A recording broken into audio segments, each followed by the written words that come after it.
Recording 47.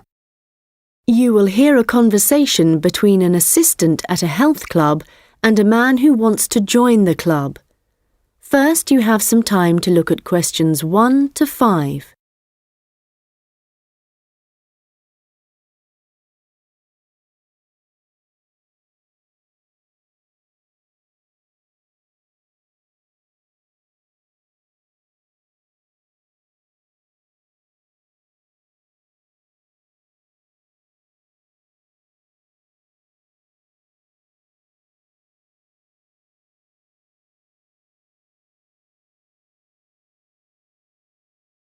Hi, can I help you? Hello. Yes, is your club taking on new members at the moment? Oh, yes. We're always interested in taking on new members. Just give me a moment and I'll get an application form. Right, here we are. So, let's start with your name. It's Harry. OK. And your surname? It's Simons. Is that like Simon with an S? No, it's Symonds.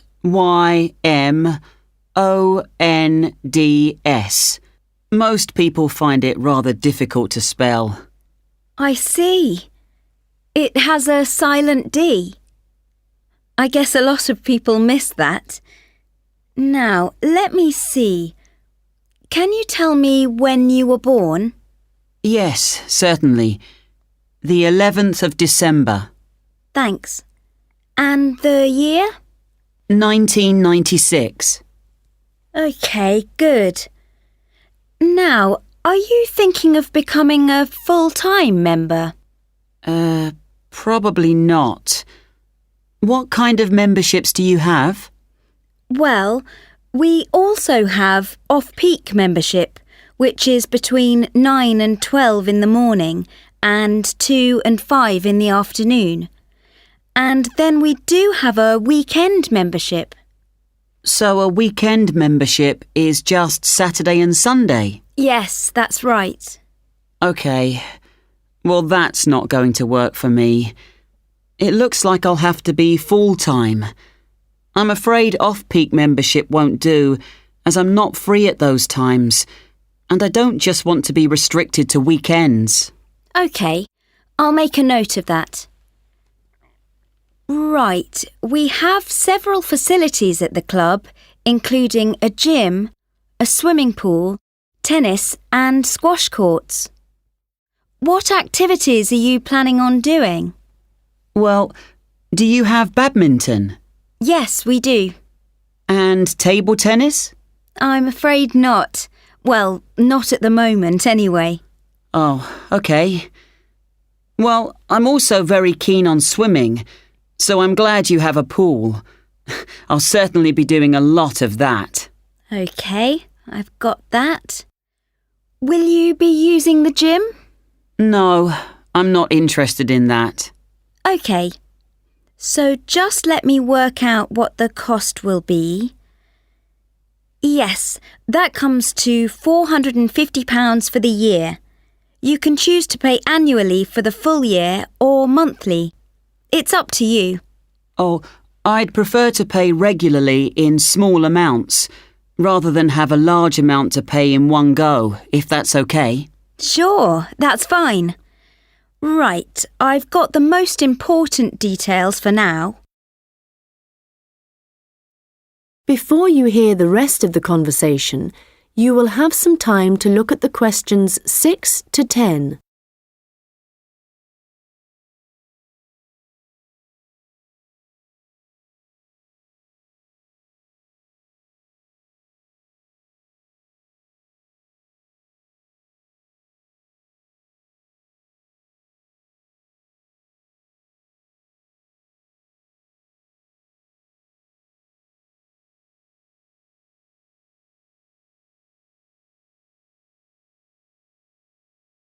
Now listen and answer questions 6 to 10.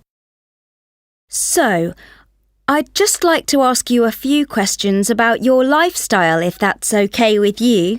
Yes, that's fine. Do you do any regular exercise at the moment? Yes, I do a bit. Good. And what do you do? Well, every few days I go jogging. Yes, that's good. How long do you go for? Well, it varies. I guess it depends on how energetic I'm feeling. Yes, of course. Every little bit helps.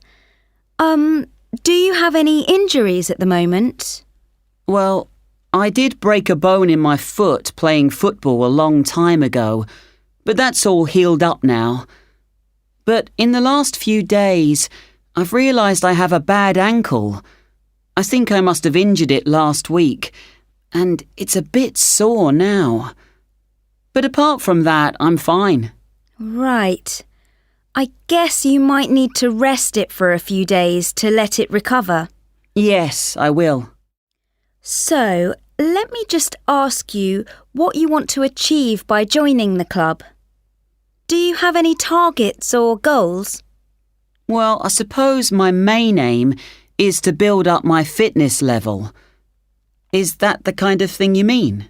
Yes, that's fine. All the activities you're going to be doing should certainly help you with that. OK. And could you tell me what you do for a living? Well, I was a student up until recently. OK. So what are you doing at the moment? Well, I'm a charity worker. Oh, that's fine. I'll write that down. OK, nearly done. One last question. Can I ask how you heard about the club? Did you see it advertised or did you go to our website, for example? Well, I've been looking for a health club for a while, and I asked my friends for suggestions, but they weren't much help. And then I was listening to the radio, and your club was mentioned. So I thought, I'll go along and see what it's like. Great. Well, we look forward to having you as a member. That is the end of section 1. You now have half a minute to check your answers.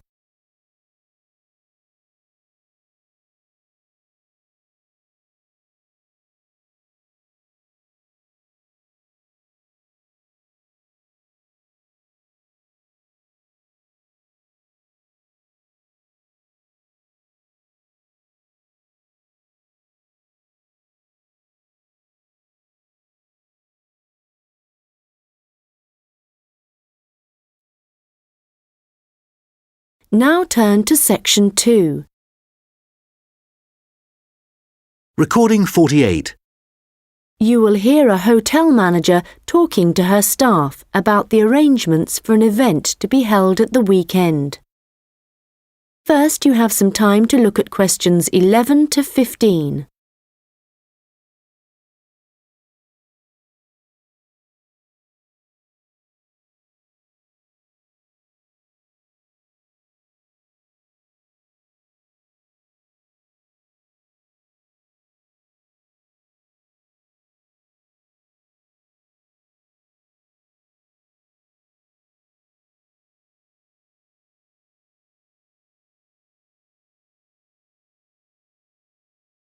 Good morning, everyone.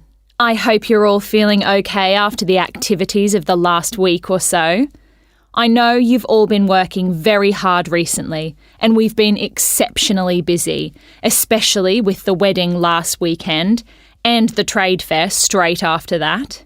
And now we have only 3 days to prepare for the birthday party this weekend. The events recently have gone extremely well, and the hotel is beginning to get a very good reputation, so we need to keep it up. At the moment, we don't have exact numbers of guests, and though we usually only cater for groups of less than 50, we will have quite a few more than that. So, as I said, not sure of numbers, but of course we won't go over the maximum of 100. But it's likely that we will need all of you to work this weekend, so if any of you can't, please let me know as soon as possible.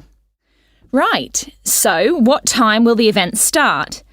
Well, the invitation says guests should arrive between 7:30 and 7:45, but our experience is that there are always a few who like to arrive early, so we'll expect the first people at 7:15.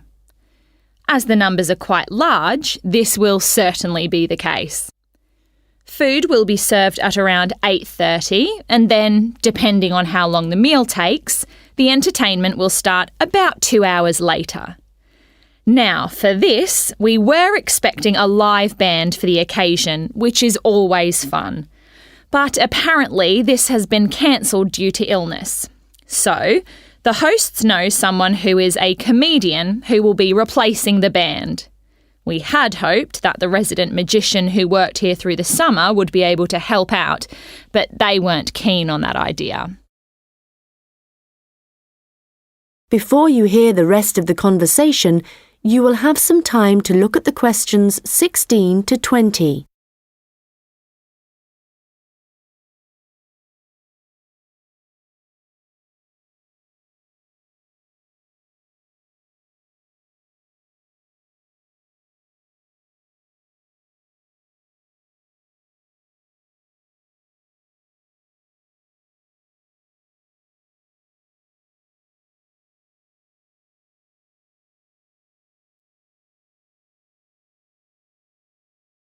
Now listen and answer questions 16 to 20. So, I'd just like to go through who's doing what when the guests arrive, and I think we'll make a few changes from the last party held here.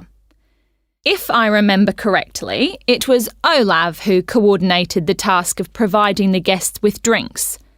Or was it Ahmed? I'm not sure. But Gary asked to do it this time, so that will be his job. There's been no decision yet on what the drinks are going to be, but I hope they decide soon in case we need to order something special. Now, for receiving the guests' coats and hats, it's important we have someone experienced doing this, as we don't want guests losing their belongings. And Monica, last time this was your responsibility.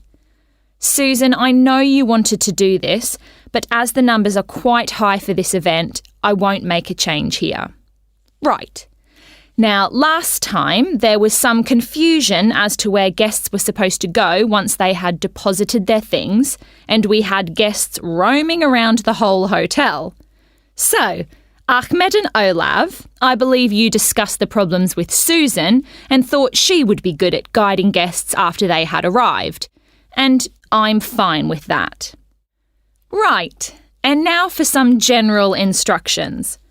Once the guests have arrived, they will be in and around the lounge area, and then at around 8:30, we need to get them to move to the restaurant for their meal.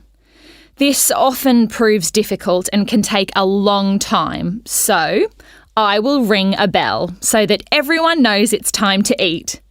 Hopefully, this will speed things up a bit.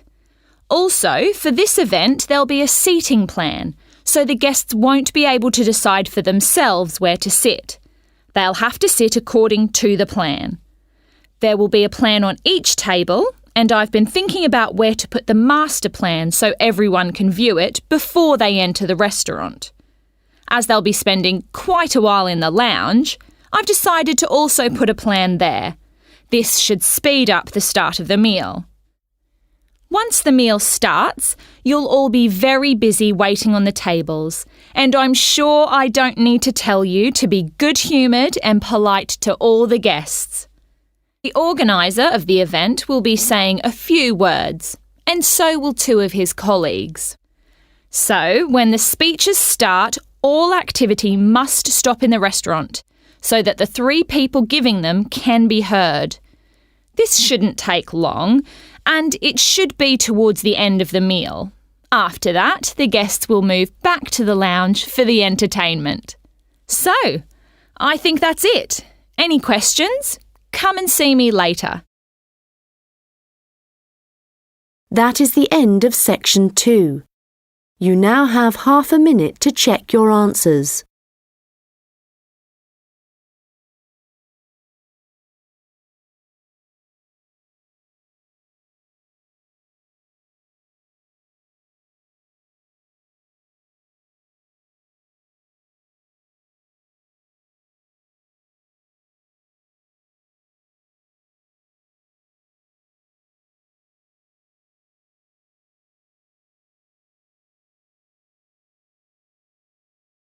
Now turn to section 3.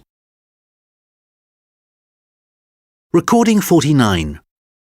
You will hear two students discussing an assignment. First, you have some time to look at questions 21 to 25.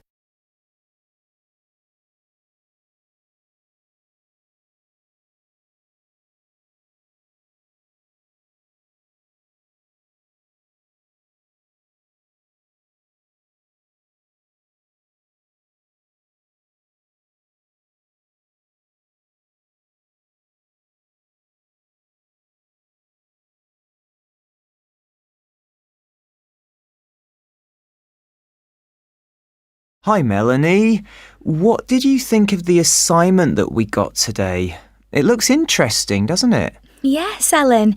I've always been interested in recycling, but there's a lot of research to do. Yes, there are a lot of things I'm unsure of, so it's going to be good working with you. OK.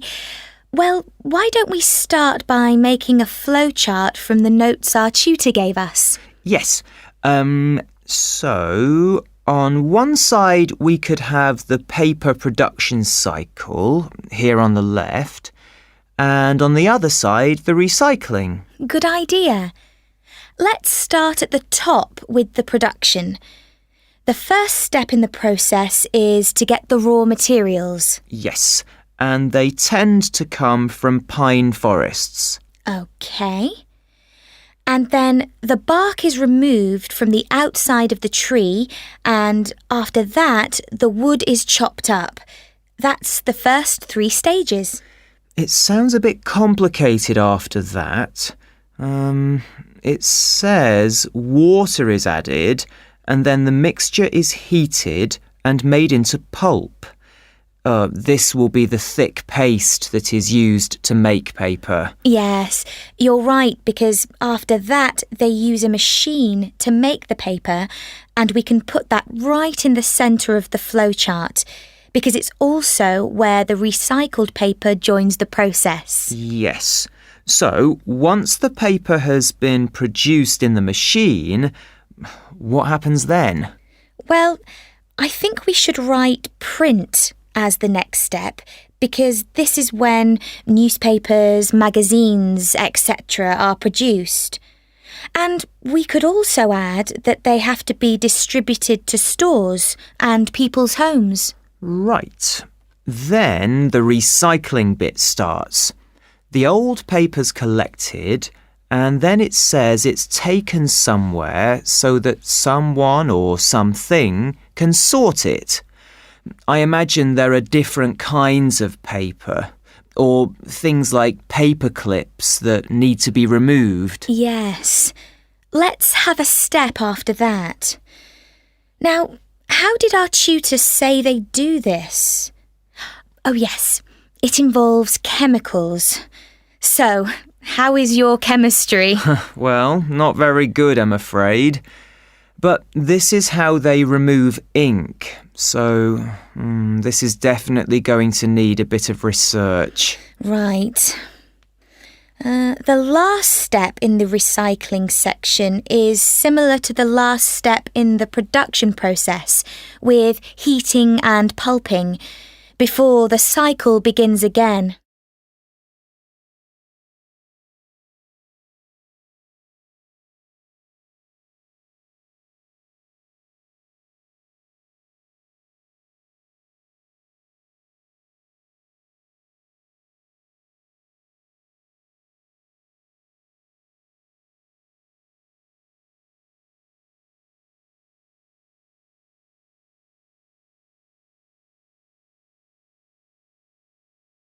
Now listen and answer questions 26 to 30. So, I think going through the processes helped. Now we need to decide how we're going to do this assignment. Yes. I guess what we need to do is take the processes and divide them up between us. But we could start thinking about an introduction. Yes, OK. Well, I can start doing that. I think I have enough to go on already. Good. and there are a few areas where we need a lot more information. I think I'll start with something easy. Let's say the paper collection. I could go to the resource centre to do some research. Well, I think a better idea would be to approach someone who's involved in the process. What about contacting the council? Oh, good idea. Yes, I'll do that instead. They're bound to have some information. And I know just the thing to add to our work to make it even more interesting. And what's that?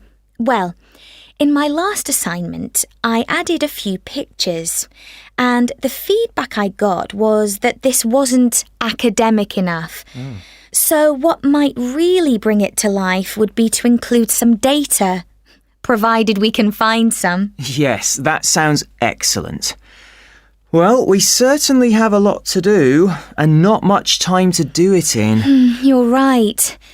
I think we have about 5 weeks, so I suggest we create a plan of work today. The end of the month is nearly 3 weeks away, and then we have a few days holiday. Yes, so let's see if we can get the first draft done by then, so we can take a short break. OK. Then after the break, we'll have just over a week to complete it. I wonder if we could get someone to review our work for us a few days before the deadline, so we can make some final changes. What about your friend, Henry? Well, the best person would be our tutor. Henry's very good, but he's taking a whole week's holiday, and there won't be enough time when he returns. OK then, that's fine. That is the end of section 3. You now have half a minute to check your answers.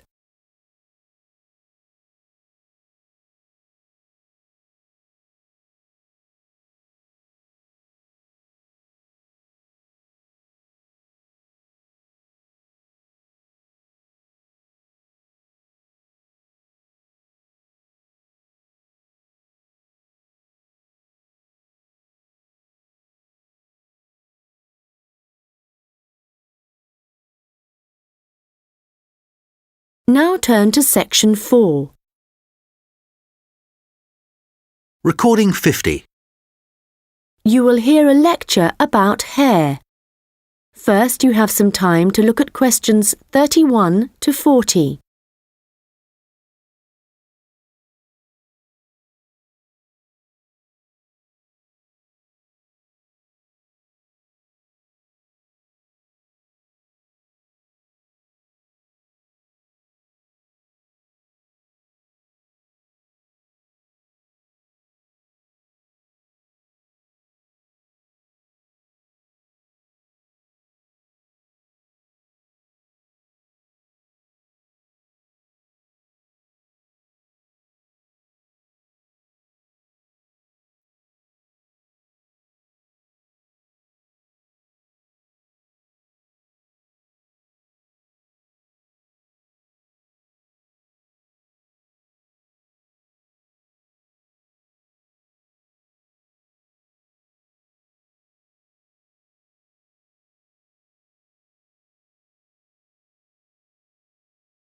Now listen carefully and answer questions 31 to 40.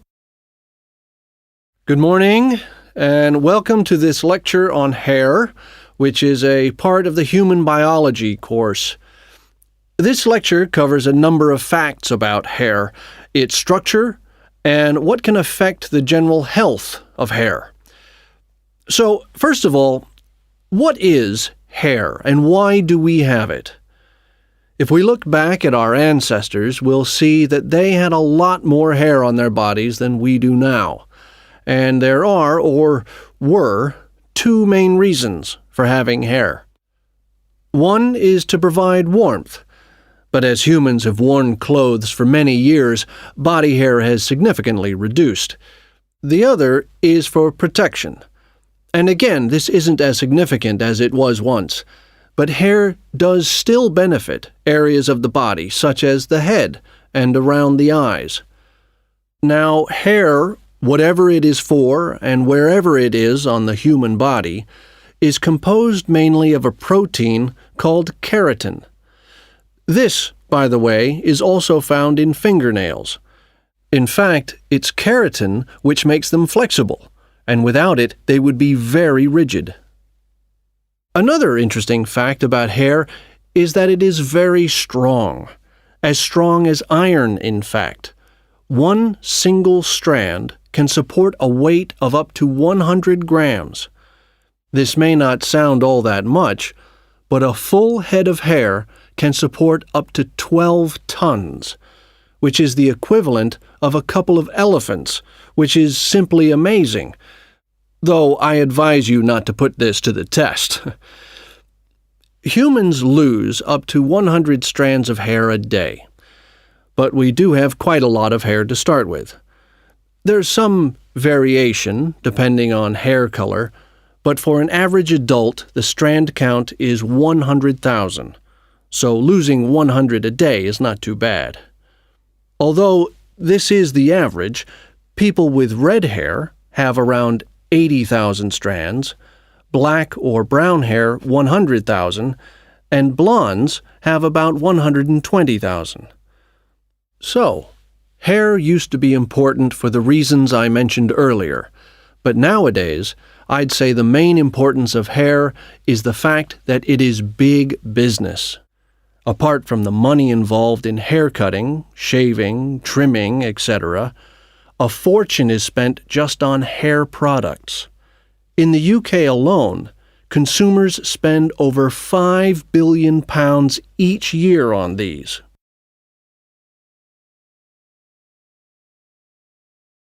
So next, I'd like to just give you a quick overview of the structure of hair.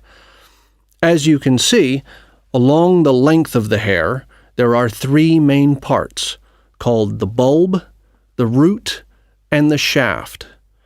A single hair is fixed at one end below the skin in the bulb. The bulb acts rather like a cap. It encloses the end of the hair in the head. The next part of the hair is the root, and this is the part of the hair which lies just beneath the skin, and, in terms of hair production, is the most important. This can be considered the control center for each strand of hair, and is where the glands are found. These produce oil, which flows along the length of the hair, and the health of the root determines the overall health of the strand of hair. The last part is the shaft, and this is the hair which is above the skin, and is, of course, what we can see. Fortunately, this is not active, and I say fortunately because otherwise it would be very painful to have your hair cut. And finally, I'd just like to go over a few factors that impact on the overall health of hair. Like every other part of the body, our diet, that is, what we eat, is extremely important to the condition of our hair. But whereas a change in your diet to, for example, eating unhealthy foods will soon be noticeable in your skin, changes to your hair will take a lot longer. A change in diet today could take several months to have an effect on your hair. And so, what is the key to healthy hair? Well, eating a balanced diet is the most important thing. There are a number of vitamins that are vital for good hair health. The main ones being vitamins C, D, and E. And in a balanced diet, all these vitamins should be readily available. If you need a boost of vitamin C, for example, one of the best things to eat are blueberries. For vitamin D, the best examples are fish, mushrooms, and eggs.